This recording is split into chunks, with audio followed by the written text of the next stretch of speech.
வானம் திறந்து வெண்புறா போல இறங்கி வர வேண்டும்.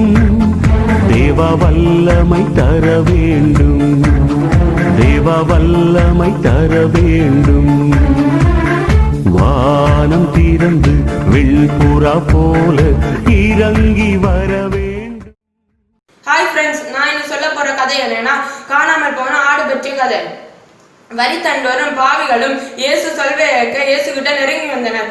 அப்ப பரிசேயரும் மறைநூல் அறிஞரும், இவர் பாவியாச்சு, இவர்களை இயேசு உணவருந்த விழித்திருக்கிறார் என்று முணுமுணுத்தனர். அப்போது அவர்களுக்கு இயேசு ஒரு கதையை சொன்னார். உங்களுள் ஒருவரிடம் இருக்கும் 100 ஆடுகளில் ஒரு ஆடு காணாமல் போனால் 99 ஆடுகளை பாலைவனத்தில் விட்டுவிட்டு காணாமல் போன ஆட்டை கண்டுபிடிக்குமாறு தேடி செல்ல மாட்டாரா? கண்டுபிடித்தது மகிழ்ச்சியோடு அவர் தோல் மேல் போட்டுக்கொண்டு வீட்டுக்கு வந்து நண்பர்களையும் பக்கத்து வீட்டாரையும் விழித்து, என்னோடு மகிழுங்கள், ஏனென்றால் காணாமல் போன என் ஆட்டை கண்டுபிடித்து விட்டேன் என்றார். அதுபோல மனமாறிய ஒரு பாவியை குறித்து விண்ணுலகில் மிகுந்த மகிழ்ச்சி உண்டாகும். அதுபோல நாமும் நல்ல மனிதர்களாய் வாழ முயற்சி செய்வோம். பாய்.